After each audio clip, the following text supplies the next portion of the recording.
여러분 만나서 반갑습니다. 2학기 수업을 시작하면서 이제 먼저 제가 여러분께 정신역동 상담과 심리치료 과목을 설명하도록 하겠습니다. 제가 여러분께 나누어 드린 수업 계획서를 참고해 보시면 여러분들이 그 참고된 수업 계획서를 통해서 한 학기 수업 계획을 참고하시면서 여러분들이 저와 함께 어떻게 수업을 진행할 것인가 생각 좀 해보시면 좋겠습니다. 먼저 우리의 그 주 교재는 정신역동 상담이라고 하는 제가 쓴 책인데요. 이 책은 너무나 좋은 책이기 때문에 2011년도에 문화체육관광부에서 우수 학술 도서로 상을 받은 책입니다. 그것만 해도 훌륭한데 또 제가 한 2년 전에 또 새롭게 더 개정을 해서 더 좋은 책으로 다시 한 번 더 책을 만들어냈습니다. 어쨌든 굉장히 어려운 정신역동 상담을 좀 더 우리 학생들이 잘 이해하고 더 쉽게 좀 소화할 수 있도록 또 더 나아가서 우리 그리스도인들이 어떻게 이것을 기독교적 사상 속에서 수용할 수 있는지 또 무엇을 비판할 수 있는지 그런 안목 가운데서 이 책을 기록했기 때문에 여러분들이 이 책을 통해서 근본적인 그 상담의 세계 내지 심리학의 세계를 이해할 수 있을 것입니다. 여러분들이 이 책을 중심으로 이제 먼저 여러분들이 발제를 하고 또 제가 이제 수업을 진행하는 그런 방식으로 진행할 건데 이번 학기에 또 저희가 이런 그 비대면 수업을 또 하게 되어지면 아마 제가 일방적으로 강의를 하게 되지 않을까 하는 생각이 듭니다. 어떻든 간에 앞으로 상황을 지켜보면서 같이 우리 수업을 하도록 그렇게 하겠습니다. 그리고 이제 또 저희가 부교재는 기독교 상담자를 위한 상담의 심리치료의 과정과 실제라고 우리가 구체적으로 상담을 해 나갈 때 어떤 과정으로 어떻게 상담을 해 나갈 것인지 우리가 상담소에 이제 우리가 방문해서 그리고 상담의 진행 과정을 통해서 결국 상담의 모든 치료 과정이 끝나는 모든 처음부터 마지막까지의 과정을 자세하게 기록한 책입니다. 그래서 상담을 시작하는 초보자부터 시작해서 상담의 그 안내를 할 수 있는 그런 좋은 책을 이번에 다시 쓰게 되었습니다.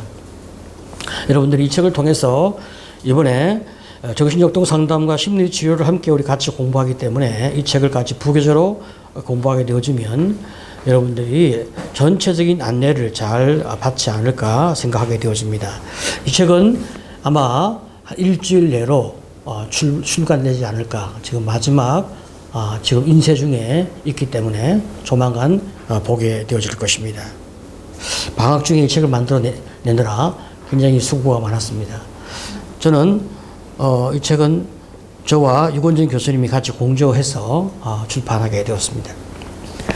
자, 그러면 이제 우리가 진도를 나갈 때 어떻게 진도를 나갈 것이냐. 여러분들이 이제 그 진도표를 보게 되어지면 오늘은 제가 전체적인 오리엔테이션을 함께 진행하고 그 다음에 제가 정신역동 상담에 대한 개괄적 이론을 잠깐 이야기하고 다음 주에는 좀 더 자기 자신에 대한 심리 역동을 좀 찾아보는 요 뒤에 가면 이제 실습 교재가 있어요. 예, 이 책의 뒷부분에 가게 되어지면 자기를 찾아볼 수 있는 실습하는 칸이 있어요. 그것이 이제 몇 페이지에 있냐 하면 340쪽부터 시작해서 이제 이 부록, 실습이라고 하는 부록이 있어요. 여러분들이 이것을 통해서 자기 자신을 찾아보는 겁니다. 그 다음 주부터는 이제 함께 우리가 이론 공부와 아울러 자기를 찾아보는 공부를 같이 하게 되어질 것입니다. 매주 우리가 같이 자기를 찾아보는 공부를 하는데, 원래 저희가 대면 공부를 할 때는 이제 발제하시는 분이 그 장에 맞는 부록을 이제 같이 자기 자신의 심리적 역동에 따라서 자기 자신을 찾아서 그것을 같이 발표하고, 저는 이제 같이 이론 발표한 것을 같이 토론해서 공부하고, 그 다음에 그분이 자기의 내면 세계를 발표한 것을 분석해드리는 이런 시간을 가지고, 그 외에 이제 모든 학생이 다 분석을 해서 같이 제출하죠. 그러면 시간에 따라서 이제 계속해서 학생들의 그 삶의 세계를 분석하는 거죠.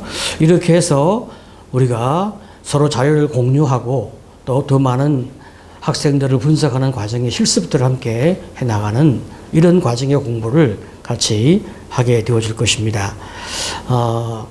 결국 우리가 이론을 공부하는데 이론만을 공부하게 되어지면 나중에는 남는 것이 없어요. 그때는 이해되어지는 것 같은데 돌아서면 또 잊어버리게 되어지는 것이 이 심리학 공부이고, 특별히 프로이트의 공부가 더 그렇습니다. 왜냐하면 이 프로이트의 이론과 그 심리 세계가 너무 어렵기 때문에 제가 아무리 설명을 잘한다 하더라도 여러분이 제 강의를 듣게 되어지면 그때는 이해가 되어지는데 돌아서면 또 그게 무슨 말인가, 내가 언제 그런 말을 들었나, 이런 생각이 또 나는 거예요. 그러면 어떻게 공부를 해야 우리가 좋은 공부가 되어지냐라고 말할 때, 자기의 내면 세계를 그 이론에 따라서 분석하고 또 그것을 이제 치료받는 이런 기법까지 함께 배우게 되어지면 생생하게 내가 경험을 한 거거든요. 자기가 경험을 했기 때문에 그것은 쉽게 잊혀지지 않습니다. 내가 치료받고 내가 경험해서 자기 안에서 시원하고 어떤 자기 삶의 어떤 이런 회복의 경험을 하기 때문에 그 경험이 그런 이론에 근거해서 내가 치료되어졌다는 것이 확인되어진단 말이죠. 그러니까 그 경험에 근거한 이론은 그렇게 쉽게 잊혀지지 않습니다. 우리가 수영을 공부할 때 수영을 그냥 이론으로 공부하면 그게 무슨 도움이 되겠어요? 그냥 시간이 가면 다 잊혀지는 거예요. 그런데 수영을 몸으로 배우면 그건 아무리 많은 세월이 지나도 수영을 잊혀지지 않습니다. 몸에 물에 들어가면 몇 년 만에 수영을 해도 수영을 또 다시 하게 되는 거예요. 그런 것처럼 여러분들이 이제 매 장마다 발제자가 있고 그 발제에 따라서 여러분들이 분석을 또 하고 분석을 하게 되어지면 또 제가 분석해드리고 이렇게 하게 되어지는데, 그런데 이제 이 분석을 찾아오는 것이 굉장히 어려운 거예요. 왜냐하면 이 모든 게 다 무의식 속에 있는 것이 의식화 속으로 나와서 자기가 그것을 찾아내야 된단 말이죠. 물론 제가 이제 대체적으로 저희의 자료나 이런 많은 사람의 자료를 제시를 했어요. 이렇게 찾아오면 된다 제시했지만, 여러분 자신의 자료를 찾아와야 되기 때문에 많은 저항이 있고, 또 이 무의식은 대체적으로 자꾸 잊혀지거나 숨겨지거나 나타내고자 하지 않는 그런 역동이 있기 때문에 이것은 자꾸 감추어지는 거예요. 이것을 덜쳐내서 그것을 의식화해서 작성해 오는 것은 굉장히 자기 자신과 많은 싸움을 해야 되는 거죠. 쉽지 않는 작업입니다. 그러니까 한 주 만에 딱딱딱 해온다, 이게 굉장히 어려워요. 그래서 미리미리 많은 자기를 찾는 작업이 필요한 거죠. 하나님의 은혜도 구하고 기도하는 가운데서 공부해야 아주 이 신령한 성령이 충만한 가운데서 공부가 잘 되는 것을 꼭 기억하셔야 할 것입니다. 그렇게 해서 이제 우리가 이제 3장은 내담자 평가해서 어떻게 내담자를 우리가 이제 평가를 해서 그 사람을 상담할 것인가. 또 더 나가서 4장은 프로이트가 어떻게 성격 발달을 이제 이야기하고 있는지, 또 5장은 프로이트의 제자인 에릭 에릭슨이 또 어떻게 성격 발달에 대하여 말하고 있는지, 이거 왜 이렇게 프로이트의 이 정신역동 상담을 공부하면서 왜 에릭 에릭슨의 성격 발달까지 같이 공부해야 되는가? 이제 프로이트는 말이죠. 태어나면서부터 6세까지 인생의 전체 과정이라고 이야기한단 말이죠. 6세까지 성격이 다 만들어진다. 그렇게 말하기 때문에 프로이트의 성격 이제 심리 이론을 우리가 뭐라고 말하냐? 결정론적 심리학이다. 그렇게 말하는 거죠. 6세 이전에 다 끝난 거야. 소망이 없어요. 우리는 6세 이전에 끝난 걸로 인생을 살아가는 거지. 무슨 뭐 인생에 낙이 있겠습니까? 자, 그런데 프로이트의 제자이지만 에릭 에릭슨은 또 그렇게 보지 않았다는 거예요. 인생의 전 과정을 발달 과정으로 보고 계속 사람은 변화되어지는 과정을 그런 또 이야기한 겁니다. 자, 그러니까 같은 정신 분석자이지만 또 프로이트의 제자이지만 또 다른 관점으로 본 것을 함께 여러분들이 참고하면서 보다 열린 정신 역동 세계를 좀 마음에 담고 공부할 필요가 있다는 것을 우리가 같이 생각하기 위해서 제가 5장에서는 에릭 에릭슨의 성격 발달을 제가 함께 공부하게 되어지고, 그 다음에 이제 6장에서는 공감을 이제 이야기합니다. 물론 프로이트는 공감이라는 말을 사용하지 않았습니다. 그러나 그런 다른 말로 공감을 말했어요. 그래서 우리 현대사회에서 상담에서 공감 없이는 상담할 수 없기 때문에 공감이 너무 중요하니까 공감의 문제를 다루게 되어지고, 그 다음에 이제 우리가 중간고사를 봅니다.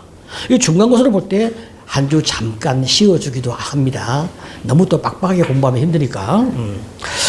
그러면서 이제 여러분이 이제 또 한번 이 상반기 공부를 점검하고, 그 다음에 이제 8장에 이제 방어 기제 같이 공부하고, 그리고 이제 9장에 전이 공부하고, 이 전이가 일어나면 상담이 잘 되고 있다. 그렇게 이제 보고 있는 거죠. 다른 상담에서는 전의를 인정하지 않는데 프로이트의 상담에서는 전의를 인정하는 겁니다. 그렇기 때문에 전의를 중요하게 보고 있습니다. 자, 그 다음에 이제 10장에서는 역전이, 전의가 일어나면 또 역전이가 발생할 수 있습니다. 그러면 역전이가 무엇이며 어떻게 또 다뤄야 하는 건지 우리가 함께 공부하게 되어지고, 그 다음에 이제 해석의 문제를 또 생각하게 되어집니다. 그리고 12장에서 통찰과 훈습의 문제를 또 다루고, 13장에서 정신역동 상담자의 역할과 자세가 무엇인지 그 상담자의 어떤 그 자세를 다시 한번 생각하게 되어지고, 그리고 14장에서 상담의 종결을 이제 하게 되어집니다. 그런 다음에 이제 우리가 이제 심리 치료를 같이 병행해서 진행하게 되어지죠. 우리 강서 학습관의 가장 큰 이 메리트가 또 심리 치료 아니겠습니까? 그래서 이 정신역동 상담에서 보는 또 관점에서 심리 치료를 어떻게 할 것인지 같이 우리가 실습을 또 함께 해 나가도록 그렇게 하겠습니다. 자, 이렇게 해서 우리가 이번 학기를 잘 소화하도록 하겠습니다. 자, 그러면 이제 제가 오늘 간단하게 이제 이 정신역동 상담에 있어서 가장 기본적인 골격이 무엇인가, 그것을 여러분께 좀 소개하려고 합니다. 여러분 이제 20세기에 들어와서 인간을 일깨운 세 사람 이렇게 이야기하라고 하면 우리는 이제 이 갈릴레오를 이야기하고, 그 다음에 이제 찰스 다윈을 이야기하고, 그 다음에 프로이트를 이야기하는 거예요. 이 세 사람은 이제 인간을 일깨운 굉장히 중요한 사람인데, 사실은 이 갈릴레오는 말이죠, 지동설을 이제 주장한 사람이잖아요. 그 전에는 이제 이 코페르니쿠스의 천동설이 우리 학문의 중심이었죠. 그런데 이제 그게 아니라 이제 지동설이 학문의 중심으로 이제 바뀌게 되었습니다. 굉장히 인간의 사고를 열어준 거죠. 그런데 또 하나 인간의 사고를 열어준 사람이 이제 찰스 다윈이죠. 이 사람이 물론 우리 기독교 신앙에서 볼 때는 굉장히 참 사탄 같은 짓을 했지만 창조된 인간이 아니라 진화된 인간을 이야기했습니다. 물론 우리는 소진화는 인정합니다.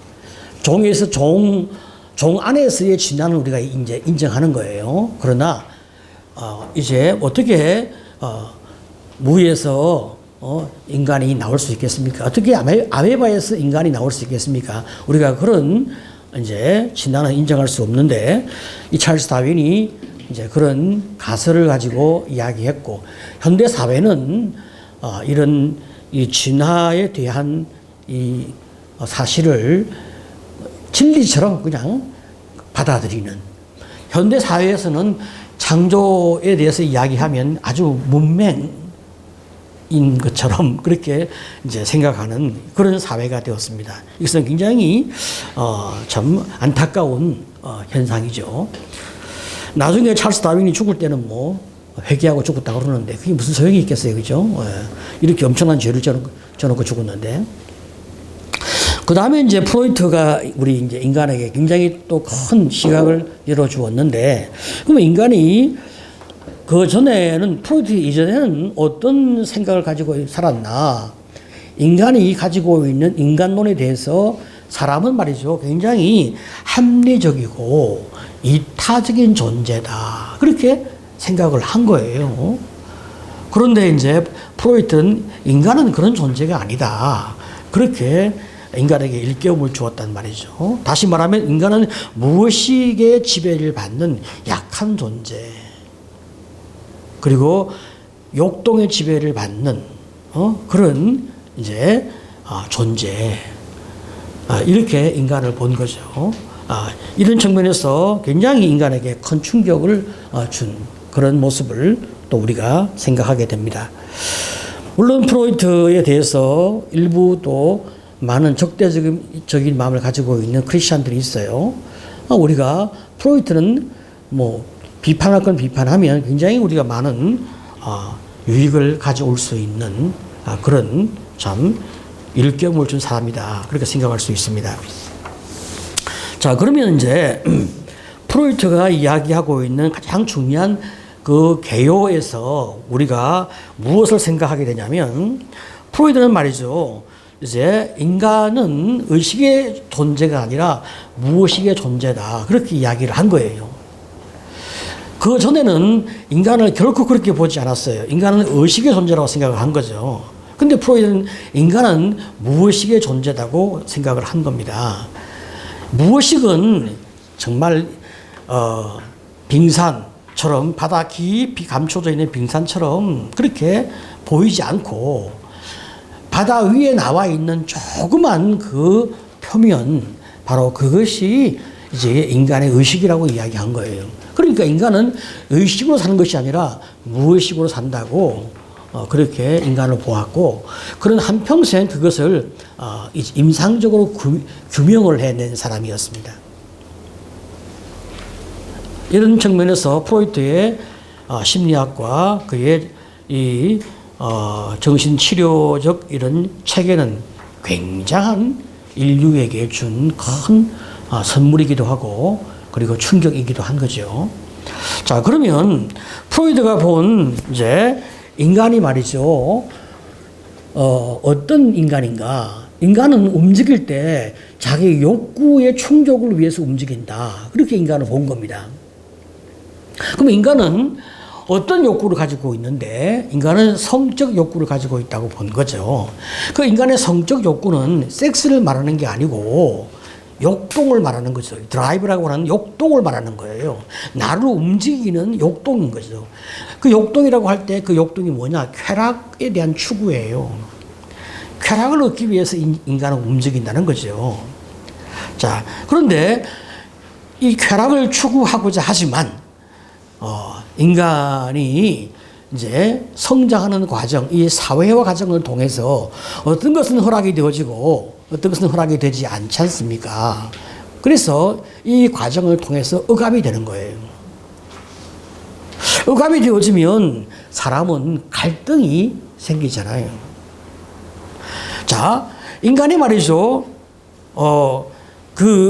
이게 큰 하나의 마음에 큰 이런 하나의 덩어리가 있다고 하면 그 중심에 인간의 이드라고 하는 그런 인간의 가장 중심되는 쾌락에 대한 추구가 있다고 해요. 그러면 또 이제 오른편에 인간이 이고라고 하는 자가 있단 말이죠. 또 이쪽에 가서는 또 인간이 슈퍼 이고라고 하는 초자가 있단 말이죠. 인간의 내면 세계 속에 이 세 가지가 인간을 지배하려고 하는 그런 이제 싸움을 하는 거죠. 이런 갈등이 생긴단 말이죠. 쾌락에 대한 추구, 내 마음대로 살 거야. 그런 먹고 싶은 대로 먹고 사고 싶은 대로 사고 아무 규범 없이 어떤 제약 없이 어떤 도덕적 어떤 그런 원리 없이 그냥 내 마음대로 살 거야. 그런 어떤 쾌락의 추구가 있어요.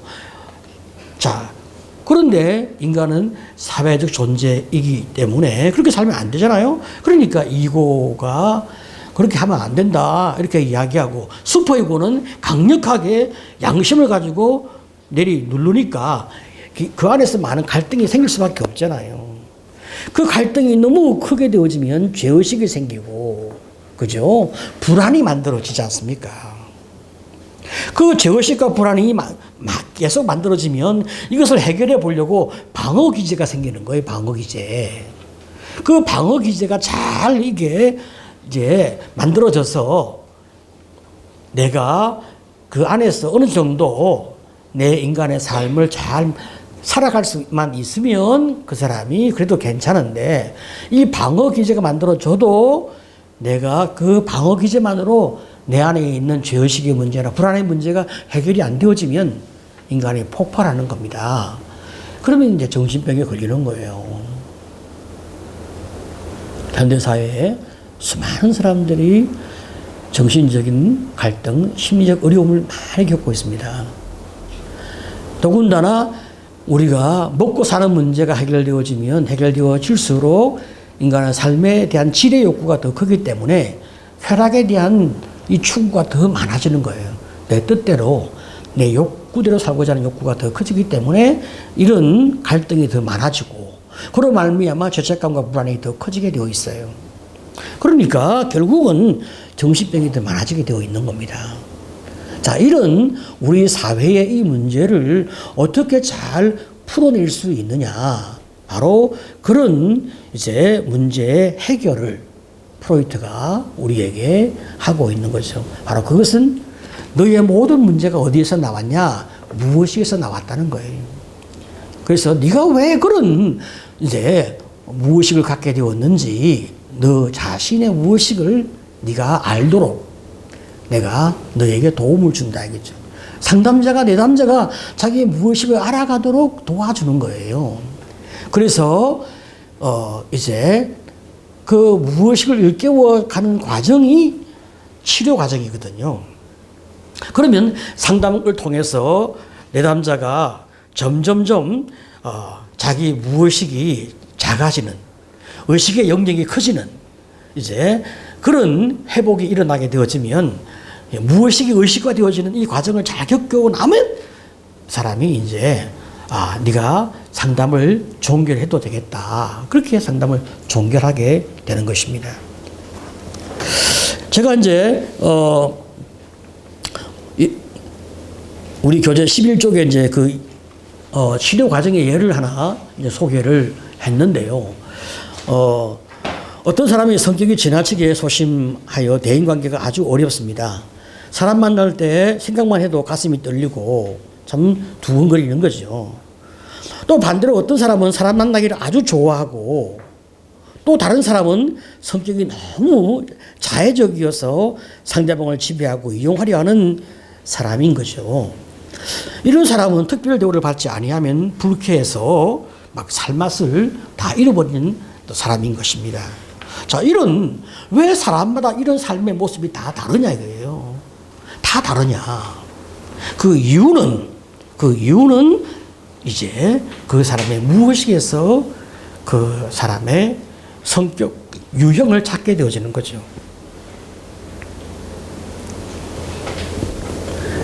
제가 이제 주로 집단 치료를 이렇게 많이 하는데, 개인 치료는 뭐 아무래도 이제 특별할 때만 하고 집단 치료를 많이 하는데, 집단 치료를 할 때 어떤 사람이 이제 자기 삶의 어떤 뭐 어려움이나 경향성을 이야기하면 제가 이렇게 묻습니다.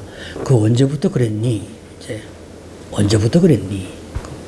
그 다음에 또 이제 쭉 찾아가다가 너희 부모 가운데서 누가 그런 모습을 가졌니?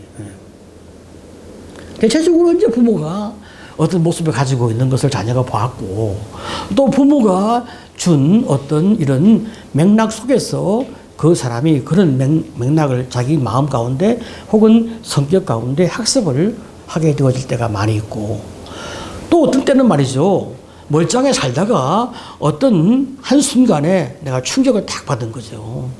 그러면 이제 내가 그 충격 때문에 내 삶이 갑자기 이상해지는 거예요. 다 그게 내 무의식에 들어가 있던 어떤 것들이 요인이 되어서 내 삶에 그것이 나타나게 되어지는 것입니다. 자, 이런 무의식의 작업들, 그래서 그 무의식에 그 묶여있는 요인들을 풀어내어서 그것을 의식화시켜 나가는 이 과정에 이제 작업이 잘 이루어지면 그 사람은 그 문제에서 해방을 겪게 되어지는 거죠. 자, 그러니까 이게 상담자가 이 훈련을 잘 받게 되어지면 내담자가 무슨 말을 할 때 저 사람이 왜 저러지 이렇게 보여지겠죠. 하지만 이 훈련을 이제 많이 해 나가는 과정까지는 얼마나 참 어렵겠습니까? 마치 모래에서 참 잃어버린 뭐 금반지를 찾는 것처럼 얼마나 참 어려운 작업이 되겠습니까? 그러나 모든 것이 다 인과 구조에 의해서 이렇게 만들어져 있고, 이 상담은 하나의 과학적 시스템에 의해서 인간이 구성되어 있기 때문에 그걸 찾아가고 추론해가는 과정 속에서 사람은 치료되어지는 것입니다. 그런 심리학 체계를 이제 프로이트가 너무나 잘 만들어 놓았다는 것입니다. 물론 이 시스템과 체계가 좀 어렵기는 합니다. 그러나 여러분들이 잘 그 원리를 잘 이해하게 되어지면 훨씬 더 쉽게 상담을 이해할 수 있고 따라올 수가 있게 되어집니다. 자, 그러면 이제 우리가 13쪽을 보게 되어지면 밑에서 첫 번째 단락에 보면 이 정신치료가 그 치료 과정을 통해서 볼 때 너 자신을 알라 라고 하는 정신을 개성하고 있다. 그렇게 제가 강조하고 있는데요. 그러나 이 정신 분석에서 자기 자신을 아는 것은 이 그리스 철학에서 말하고 있는 너 자신을 알라라고 하는 이런 말과는 다른 방식이란 말이죠. 그것은 형식적이고 논리적으로 분석함으로 이루어지는 것이 아니라 한 개인의 신경정적 질환, 고통의 출처를 알 수 없다는 것을 전제로 하는 거죠. 다시 말하면 의식의 세계 바깥에 있고, 그리고 그가 전혀 지각할 수 없는 그런 무의식 세계 속에 있는 것을 그가 찾아가도록 상담자의 도움을 통하여 그가 자기를 이렇게 찾아가는 그 비밀의 문을 그가 스스로 같이 이제 열어가는 거죠. 이런 측면에서 그 사람이 자기를 이제 알아가는 것. 바로 이것이 사람의 이제 진정한 자유를 안겨주는 겁니다. 그러니까 이거는 굉장히 깊은 차원에서의 자기 이해고 자기 깨달음이죠. 이런 과정이기 때문에 사실 굉장히 많은 저항이 있고 반발이 있고 많은 어려움이 있어요. 저도 지나간 저의 삶의 과정을 보게 되어지면 나는 내 자신을 잘 이해했다고 생각을 하고 있어도 나의 슈퍼바이저가 볼 때는 내가 잘 이해되어진 것이 아닌 거죠. 너가 이런 모습이 있다 이렇게 이야기할 때 나는 그렇지 않다 이렇게 주장을 한단 말이죠. 그러면 이제 이 슈퍼바이저가 내가 볼 때 네가 그런 모습이 있는데 하고 증거를 제시를 해. 그러면 내가 기분이 나쁘니까. 왜냐하면 매번마다 내가 지잖아. 그럼 내가 기분이 나쁘잖아요. 그러니까 더 박박 우겨. 나도 충분히 내가 나를 아는데 난 그렇지는 않은 것 같다. 이번에는 그렇지 않은 것 같다. 이렇게 내가 이야기를 하면 그러면 이제 이 슈퍼바이저가 어느 날 이제 그런 이야기 하는 거죠. 그래. 그러면 말이지. 여기 나만 있는 게 아니고 여러 같이 수련받는 수련생들이 있으니까 이 사람들한테 한번 물어보자. 그렇게 이야기를 할 때가 있었어요. 그럴 때 굉장히 마음이 다 위축이 되는 거야. 한편 그래 저것들이 내 편을 들 리가 없지. 이런 마음이 생기기도 하지만 그러나 아무리 그렇다고 해도 사실이 아닌 것을 기대하고 할 사람들은 아니거든요. 응? 그래서 그래도 이왕 시작한 이야기를 끝장을 봐야지. 그럼 한번 해봅시다 한단 말이지. 그럼 이제 내가 그런 모습이 있는지 없는지 한번 손을 들어보자 하면 사람들이 다 손을 들어요. 그러면 얼마나 쪽팔려. 정말 너무 쪽팔리는 거지. 사람은 자기를 알아간다는 것이 그렇게 참 어렵고 힘들어요. 그러나 이제 내 자신을 내가 모르기 때문에 나의 부족한 모습이나 약한 모습이나 못난 모습이나 혹은 또 감추고 싶은 그런 모습이 사람의 누구나 다 있으니까 그런 것들을 다 무의식에 집어넣어서 나는 그런 것이 없다 그렇게 말하고 싶단 말이죠. 그런데 그런 것들을 있는 그대로 돌려내서 나도 그런 것이 있다. 이게 자연스러운 인간의 한 모습이다. 내가 그럴 수 있어야 그게 진정한 인간의 자연스러운 모습이란 말이죠. 내가 나의 약함을 수용할 수 있을 때 내가 다른 사람의 약함을 수용할 수 있게 되어지고 더 나아가서 내가 상담자가 되어지면 내담자의 약한 모습도 내가 수용하게 되어질 수 있기 때문에 먼저 자기 자신의 부족한 모습, 감추어진 모습을 다 이렇게 찾아보게 되는 거죠. 이런 차원에서는 지금 나를 알아간다고 하는 것은 굉장히 중요한 그런 작업이다. 그렇게 말할 수가 있겠습니다. 자, 그래서 이제 우리가 이 프로이트의 이제 이 심리치료 이론을 우리는 이제 현대 심리치료 이론에 있어서 가장 기본이고 그리고 중심이고 여기에서 파생된 이제 심리치료 이론이 행동요법이고 또 이제 내담자 중심요법으로 우리는 보는 것입니다. 그럼 현대 3대 주류라고 이야기하면 정신치료, 그죠?